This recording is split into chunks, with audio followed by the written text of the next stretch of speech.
નમસ્કાર મિત્રો, દેશ અને દુનિયાના સુપરફાસ્ટ સમાચારમાં તમારું સ્વાગત છે। મોડાસાના ગઢડા કંપામાં આગ ફાટવાની મોટી ઘટના બની છે। 5 ઇંચ જેટલો વરસાદ ખાબકી ગયો છે। ત્યારે આગળ વાત થશે નહીં ઘટે વરસાદનું જોર, અંબાલાલ પટેલે વધારી છે ચિંતા। આગળ વાત થશે ગીર સોમનાથવાળા ચેતીને રહેજો, હજુ પણ વરસાદની જોરદાર આગાહી છે। ત્યારે વાત થશે ઉત્તરાખંડના દેવાલમાં વાદળ ફાટતા મોટી તબાહીના દ્રશ્યો સામે આવ્યા છે। આગળ વાત થશે વિજાપુરમાં પશુપાલકોનું સંમેલનનું આયોજન કરવામાં આવ્યું, ત્યારે પાકિસ્તાનના નિશાના ઉપર અદાણી અને અંબાણી જોવા મળ્યા છે। આગળ વાત થશે ઇન્ડિયન એરફોર્સની પંજાબ અને જમ્મુમાં પૂર રાહત કામગીરી પૂરજોશમાં ચાલી રહી છે। ત્યારે વાત થશે તરણેતરના મેળામાં ગઈકાલે પૂર્ણાહુતિ થઈ હતી। આગળ વાત થશે બુડેલી ઇન્દ્રાસી નદીમાં પૂરની પરિસ્થિતિનો માહોલ જોવા મળ્યો છે। ત્યારે આગળ વાત થશે બેંકના અસલી અને નકલી એસએમએસની પરખ તમે જાતે કરી શકો છો। ત્યારે વાત થશે લીકર પરમિટ હવે ઓનલાઈન મળશે, વાત છે ગુજરાતની।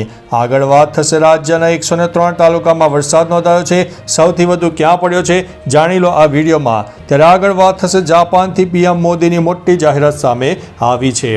હવે મિત્રો સમાચારો વિસ્તારથી। પીએમ મોદીએ જાપાન સાથે ભાગીદારીમાં ભારતના બુલેટ ટ્રેનના મોટા પાયે વિસ્તરણની જાહેરાત કરી છે। પીએમ મોદીએ શુક્રવારે જાપાનમાં કહ્યું હતું કે મુંબઈ અમદાવાદ બુલેટ ટ્રેન ભારત અને જાપાન વચ્ચે એક મોટો પ્રોજેક્ટ છે। તેમણે કહ્યું છે કે Mumbai Ahmedabad bullet train project ઉપરાંત દેશમાં 7000 કિલોમીટર લાંબો હાઈ સ્પીડ રેલ એટલે કે બુલેટ ટ્રેન નેટવર્ક લંબાવવાનું લક્ષ્ય છે। મિત્રો, અન્ય મહત્વના સમાચારની વાત કરીએ તો રાજ્યના 103 તાલુકામાં વરસાદ, જાણી લો સૌથી વધુ ક્યાં પડ્યો। રાજ્યમાં ગઈકાલે સવારે 6 વાગ્યાથી બપોરે 4 વાગ્યા સુધીમાં 103 તાલુકામાં વરસાદ નોંધાયો, જેમાં પંચમહાલના શહેરામાં સૌથી વધુ 4.25 ઇંચ વરસાદ નોંધાયો છે। તાપી, સુરત, ખેડા, આણંદ, વલસાડ અને ભાવનગર સહિતના અનેક તાલુકામાં 2 ઇંચથી વધુ વરસાદ નોંધાયો છે। નવસારી, સાબરકાંઠા અને અન્ય જિલ્લામાં પણ 1 ઇંચથી વધુ વરસાદ થયો છે। 26 તાલુકામાં 1 ઇંચથી વધુ અને 77 તાલુકામાં ઓછો વરસાદ નોંધાયો છે। મિત્રો, અન્ય મહત્વના સમાચારની વાત કરીએ તો લીકર પરમિટ હવે ઓનલાઈન મળશે। ગુજરાતમાં હવે લીકર પરમિટ મેળવવાની પ્રક્રિયા સંપૂર્ણ ઓનલાઈન કરવામાં આવી છે, જે પહેલાં ઓફલાઈન હતી। અરજદારે EPS gujarat.gov.in વેબસાઇટ ઉપર જઈને લોગિન આઈડી જનરેટ કરવી પડશે। ત્યારબાદ જરૂરી વિગતો ભરીને જરૂરી ડોક્યુમેન્ટ અપલોડ કરવા પડશે। અંતે નિર્ધારિત ફી પણ ઓનલાઈન ફી ભરવી પડશે। આ નવી વ્યવસ્થા થકી લોકોને સરળતા મળશે અને પરમિટ મેળવવામાં પારદર્શિતા આવશે। મિત્રો, અન્ય મહત્વના સમાચારની વાત કરીએ તો બેંકના અસલી અને નકલી એસએમએસની પરખ જાણો। સાયબર ગુનેગારો અસલી મેસેજ જેવા નકલી મેસેજ મોકલીને ફ્રોડ કરીને બેંક એકાઉન્ટ ખાલી કરી રહ્યા છે। આવા મેસેજમાં વાયરસ લિંક હોઈ શકે છે, જેના ક્લિકથી વ્યક્તિગત માહિતી ચોરાઈ શકે છે। જો બેંક દ્વારા મોકલેલ મેસેજ સાચો હોય તો મોકલનારના નામ પછી S એટલે કે સેવા અને G એટલે સરકાર અથવા તો P એટલે પ્રમોશન કોડ હોય છે। અજાણ્યા નંબર પરથી આવતા મેસેજ નકલી હોઈ શકે છે। આ કોડ ધ્યાનમાં રાખીને છેતરપિંડીથી બચી શકાય છે। મિત્રો, અન્ય મહત્વના સમાચારની વાત કરીએ તો બુડેલી ઇન્દ્રાસી નદીમાં પૂરની સ્થિતિ જોવા મળી છે। અરવલ્લી જિલ્લામાં છેલ્લા 3 દિવસથી ભારે વરસાદને કારણે બુડેલી અને ઇન્દ્રાસી નદીઓમાં પૂરની પરિસ્થિતિનું નિર્માણ થયું છે। ભિલોડા અને આસપાસના ગામો તેમજ ઉપરવાસના વિસ્તારોમાં સતત વરસાદે નદીઓમાં પાણીની મોટી આવક નોંધાવી છે। બુડેલી નદી આ સિઝનમાં પ્રથમ વખત છલકાઈ છે। વહીવટીતંત્રએ નદી કાંઠાના ગામોને એલર્ટ રહેવા સૂચના આપી છે, જેથી સંભવિત નુકસાન ટાળી શકાય।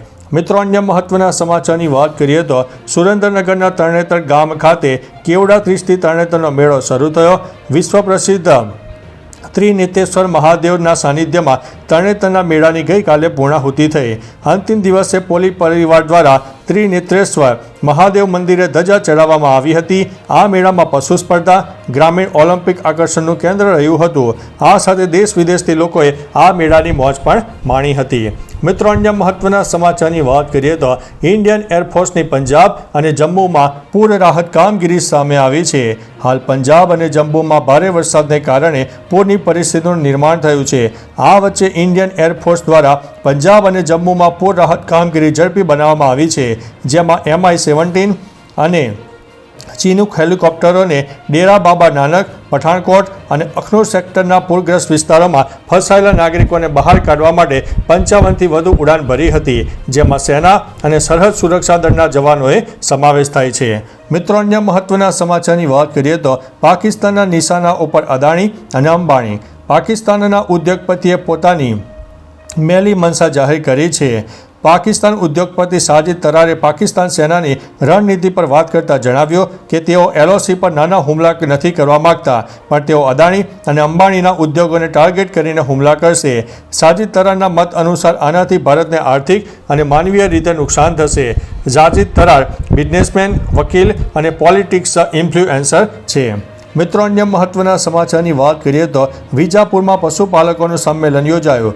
વિજાપુર ખાતે પશુપાલકોના સંમેલનનું આયોજન થયું, જેમાં દૂધસાગર ડેરીમાં ભ્રષ્ટાચારના મુદ્દે આક્રોશ વ્યક્ત થયો. પશુપાલકોએ મામલતદાર અમિતસિંહજી ભાટીને આવેદનપત્ર આપ્યો. ચેરમેન અશોક ચૌધરી, MD ધીરજ ચૌધરી નિયામક મંડળ પાસે સ્પષ્ટીકરણની માગ કરી. 2021થી દૂધના ભાવના કોઠા બદલાતા ગાય ભેંસના દૂધની વસ્તી ગણતરીમાં તફાવતથી પશુપાલકોને દર વર્ષે 12 કરોડ અને 5 વર્ષમાં 625 કરોડ રૂપિયાનું નુકસાન થયું છે. મિત્રો, અન્ય મહત્વના સમાચારની વાત કરીએ તો દિવાલમાં વાદળ ફાટતા તબાહીના દ્રશ્યો સામે આવ્યા છે. ઉત્તરાખંડના ચમોલી, ટિહરી અને રુદ્રપ્રયાગ જિલ્લામાં ભારે વરસાદ અને વાદળ ફાટવાની ઘટનાઓની લીધે પરિસ્થિતિ ગંભીર બની છે. ચમોલી જિલ્લાના દેવલ બ્લોકના મોપાટા ગામમાં વાદળ ફાટવાથી 3 લોકોના મોત થયા છે, જ્યારે 2 લોકો મલબાની ઝપેટમાં આવીને ઘાયલ થયા છે. ઘટનામાં અનેક મકાલો અને ગૌશાળાઓ દટાઈ ગઈ છે.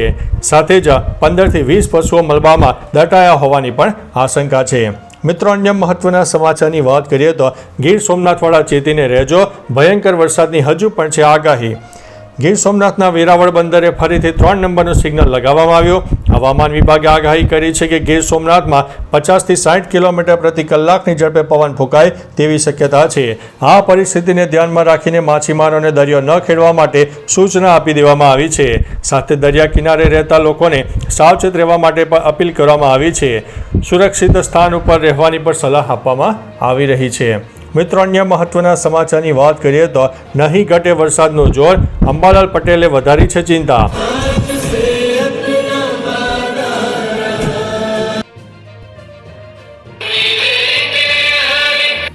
હા બોલ,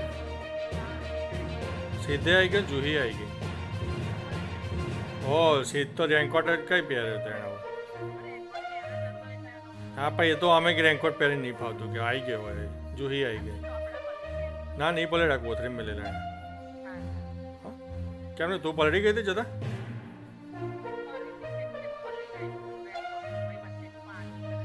હા હા હા, બરાબર. હા હા હા હા.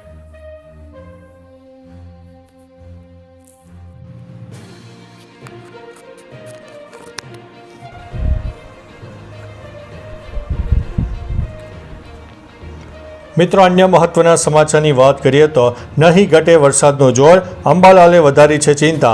હવામાન શાસ્ત્રી અંબાલાલ પટેલે આગાહી વ્યક્ત કરી છે. રાજ્યમાં આગામી 2 દિવસ રાજ્યમાં જોરદાર વરસાદ પડશે. આ સાથે અંબાલાલ પટેલે 3થી 10 સપ્ટેમ્બર સુધી રાજ્યમાં ભારે વરસાદ થાય તેવી શક્યતા વર્ણવી છે. આ સમય દરમિયાન વડોદરા, મહીસાગર, ભરૂચ, વલસાડ, નવસારી અને સુરતમાં ભારે વરસાદ પડી શકે તેવી શક્યતા છે. આ સાથે સૌરાષ્ટ્રમાં પણ ભારે વરસાદ નોંધાશે. મિત્રો, અન્ય મહત્વના સમાચારની વાત કરીએ તો મોડાસાના ગઢડા કંપામાં આભ ફાટ્યો. અરવલ્લીના મોડાસા તાલુકાના ગઢડા કંપા પંથકમાં 2 કલાકમાં 5 ઇંચ મુશળધાર વરસાદે મેઘતાંડવ કરી નાખ્યો. ખેતરોમાં પાણી ભરાતા ડાંગર, મગફળી અને કપાસના પાકને વ્યાપક નુકસાન થયું છે, જેનાથી ખેડૂતોમાં ચિંતા ફેલાઈ છે. ભારે વરસાદથી રેલવે અંડરપાસ પણ પાણીમાં ડૂબી ગયો, વાહન વ્યવહાર ખોરવાયો અને વાંગા કોતરનું પાણી ખેતરોમાં ઘૂસ્યું. આ અતિવૃષ્ટિએ જનજીવનને અસર કરી છે અને ખેડૂતોને આર્થિક ફટકો પડ્યો છે. તો ચાલો મિત્રો, ફરીથી દેશ અને દુનિયાના સુપરફાસ્ટ સમાચાર લઈને મળતા રહીશું. ત્યાં સુધી અમને રજા આપશો. નમસ્તે.